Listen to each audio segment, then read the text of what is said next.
pessoal, tudo bem com vocês? Hoje nós iremos falar sobre os fungos do gênero Fusarium. Bom, o Fusarium é considerado um patógeno oportunista e emergente, mas antes de falarmos especificamente dos fungos do gênero Fusarium, vou falar um pouquinho sobre as características gerais dos fungos. Para começar, eles são organismos eucariotas e são classificados em seu próprio reino, o reino Fungi. Eles são ubíquos.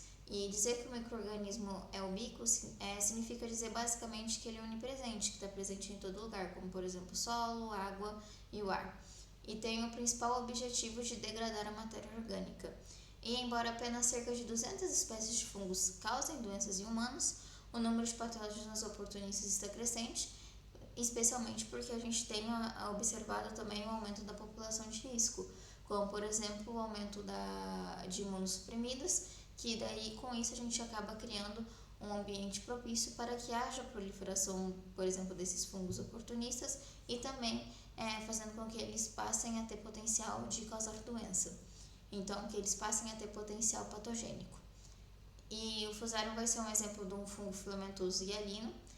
Os fungos filamentosos hialinos também podem ser denominados como sendo hialo e fumiceto. Então, são apenas denominações diferentes para uma mesma classificação.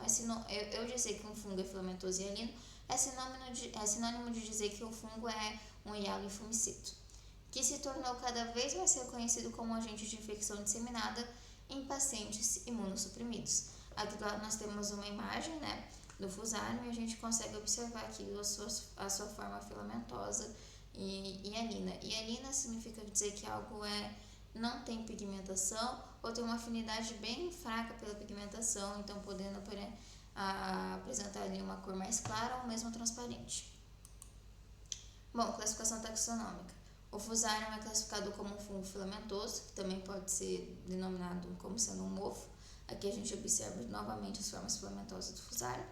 É um fungo hialino, que como expliquei, isso significa dizer que ele é não pigmentado, que tem uma afinidade bem baixa pela coloração, então ele passa a ter uma coloração mais clara de fato. E na taxonomia, nós temos o teleomorfo, que seria a forma sexuada de Fusarium, e ele vai pertencer à ordem Hippocreales na classe Sardariomycetus. E o Fusarium vai ser um gênero anamórfico, que seria a forma assexuada. Então, o Fusarium representa o gênero anamórfico, que é a forma assexuada, e nós temos também a forma teleomorfa, que vai pertencer a essa classe do Hippocreales. Então, no fungo, a gente consegue observar essas duas formas aqui no Fusarium, a forma teleomórfica e anamórfica. Bom, além disso, a gente tem algumas características distintivas do Fusarium. Uma delas vai ser a produção desses macroconídeos falciformes. Mas em breve eu explico um pouquinho melhor o que seriam eles. Então vamos falar um pouquinho sobre a morfologia microscópica para identificação. Então a identificação do Fusarium ele vai se basear na produção de dois tipos de esporos assexuados, que seriam os denominados conídeos. O primeiro são os macroconídeos, que vão ser eles a assinatura mais distintiva, por isso que a gente fala que eles são a assinatura do Fusarium. E eles possuem formato fusiforme ou falciforme, ou seja, possuem formato de foice e são multicelulares, conforme a gente consegue observar aqui os macroconídeos do Fusarium em formato de foice. Nós temos os microconídeos, que têm uma ou duas células e são ovoides ou cilíndricos, conforme a gente observa aqui nessa imagem, no formato mais ovoide ou mesmo cilíndrico. Os microconídeos podem formar cadeias curtas ou bolas mucosas, que são aglomerados de microconídeos imersos em uma substância mucoide, como a gente observa aqui na imagem A e D, a formação aqui dessas bolas mucosas, os aglomerados de microconídeos. No tecido, a gente tem como característica a invasão angiogênica, então esse fungo ele é capaz de invadir os vasos sanguíneos, e nos tecidos o Fusarium apresenta hifas septadas, hialinas e ramificadas, e como eu já disse, o Fusarium é um fungo angioinvasivo, invadindo os vasos sanguíneos da derme. E a derme seria uma das camadas da pele, a camada mais profunda da pele ali. E a epidemiologia da fusariose, que no caso seria ali um oportunista ambiental. Habitats e disseminação. Os fusários eles são disseminados na natureza e comumente isolados de amostras clínicas, Como a gente falou, uma das características dos fungos é o fato deles serem ubíquos, não é à toa que o Fusarium é encontrado na natureza. Vamos falar um pouquinho sobre a rota de infecção. A infecção ela vai ser frequentemente adquirida por meio da inalação dos esporos ali dos conídeos, e ela pode se originar a partir de um processo cutâneo inicialmente localizado, que pode se agravar e evoluir e acabar se disseminando, e também tem sido associada a ceratite fúngica em usuários de lentes de contato. População de risco, no caso aqui seriam principalmente pacientes neutropênicos e outros indivíduos imunossuprimidos, e nesses indivíduos a doença, a fusariose, tende a ser quase sempre fatal quando não há nenhuma maneira de recuperação imunológica. As espécies mais comuns seriam Fusarium monoliforme, Fusarium solane, Fusarium oxysporum, e aqui a gente tem uma imagem do Fusarium oxysporum que a gente observa aqui atrás, a forma filamentosa, as hifas septadas, aqui a gente observa uma septação, e daí também os macroconídeos de formato falciforme, em forma de foice, que é característico do Fusarium. Doenças causadas por Fusarium e sintomas distintivos.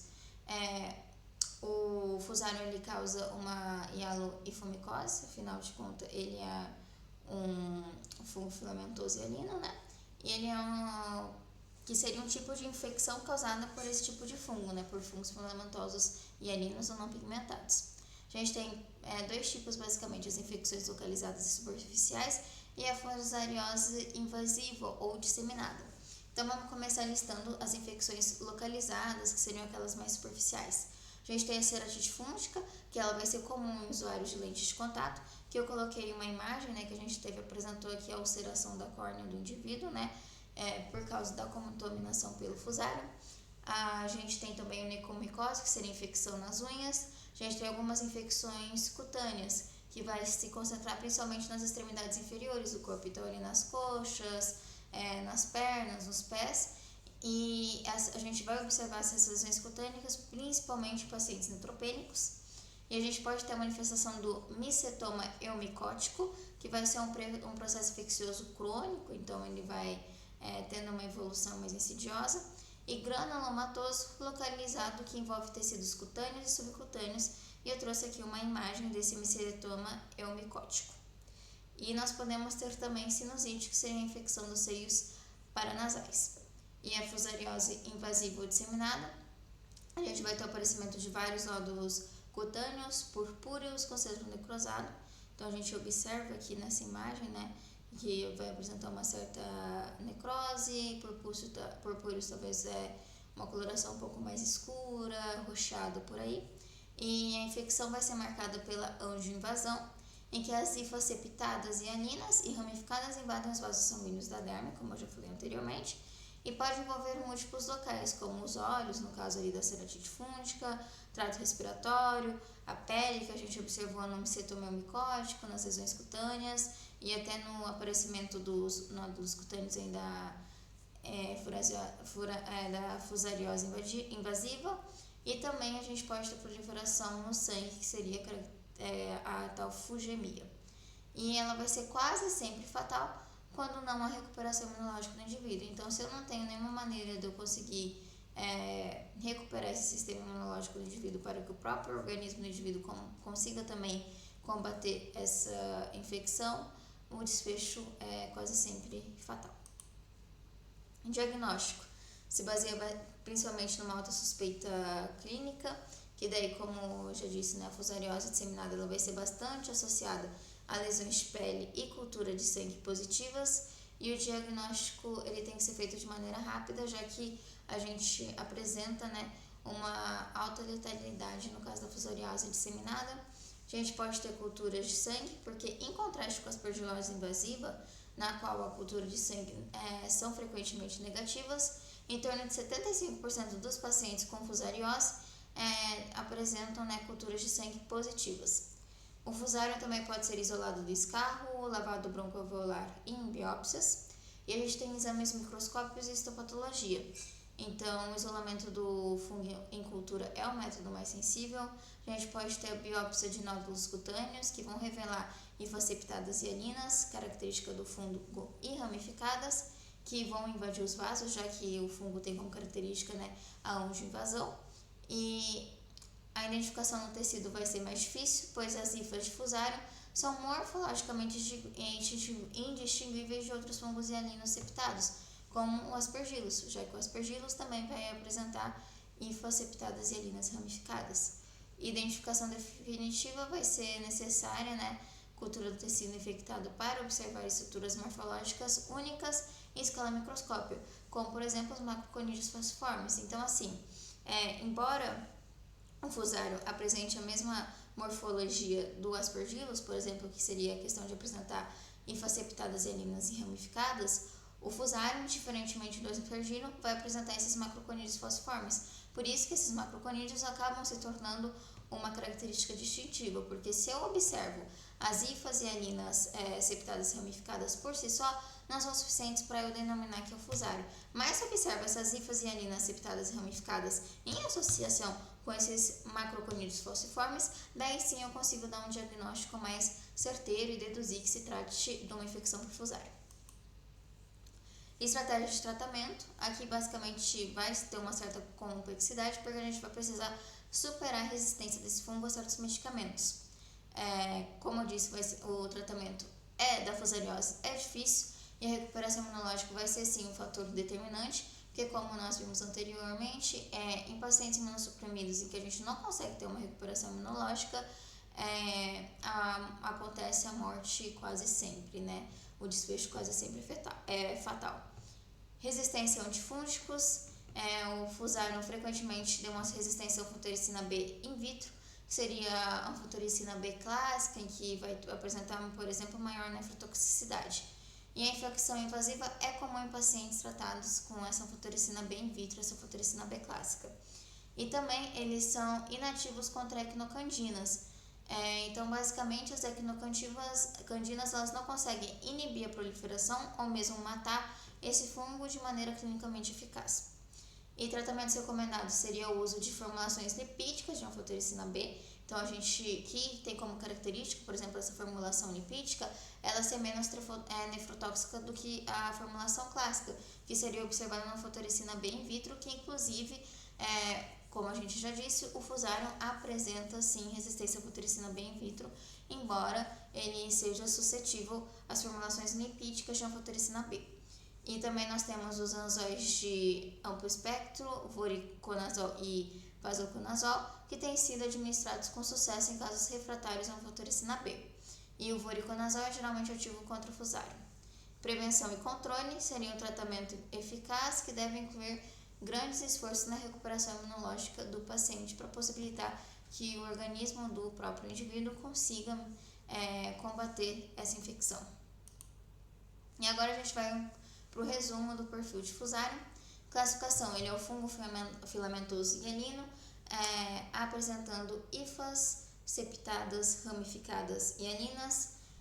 Morfologia e cultura, ele vai apresentar um crescimento rápido com colônias algodonosas e coloridas, que daí a coloração pode ser azul esverdeado, roxo, salmão ou outras cores. E a gente dizer que essa colônia possui, algodonosa, a gente está se referindo à textura, do micélio de fato, que o micélio seria o conjunto de fungos, dessas formas filamentosas do fungo. Morfologia microscópio, a gente tem os macroconídeos falciformes ou fusiformes, que ou seja, em formato de foice e multicelulares, e também os microconídeos em bolas mucosas. E como eu já expliquei anteriormente, essa característica, nessas duas formas, em especial os macroconídeos, eles são essenciais para a identificação da espécie, para a identificação também do fusário. Patogênese, o fusário ele vai ser angioinvasivo, capaz de esporulação adventícia, ou seja, eles são capazes de produzir esporos no tecido e com isso, por causa da angioinvasão, principalmente, eles vão ser capazes de causar trombose, infarto tecidual. Doença distintiva seria a fusariose disseminada, que se manifesta com nódulos cutâneos purpúreos com centro necrosado, conforme eu mostrei para vocês. E a lesão cutânea vai ser, sim, uma marca registrada para a suspeita clínica da fusariose disseminada, já que esses nódulos cutâneos purpúreos com centro necrosado são muito característicos da fusariose disseminada. Diagnóstico seria por meio de cultura, que cultura de sangue são positivas em cerca de 75% dos pacientes, e a relevância clínica principal que vai ser da alta positividade em hemoculturas, o que vai distinguir das aspergillos, por exemplo, já que as aspergillos a gente costuma ter resultado negativo em hemoculturas. E o tratamento, como eu já disse, né, o Fusarium apresenta resistência à anfotericina B comum, convencional, e ele vai ser inativo contra equinocandinas. Por isso que a terapia de escolha vai incluir voriconazol ou posaconazol e recuperação imune. Gente, foi isso. Muito obrigada pela atenção, agradeço imensamente a atenção de vocês. O livro de referência utilizado foi o Microbiologia Médica do Murray. Muito obrigada, até a próxima, tchau, tchau.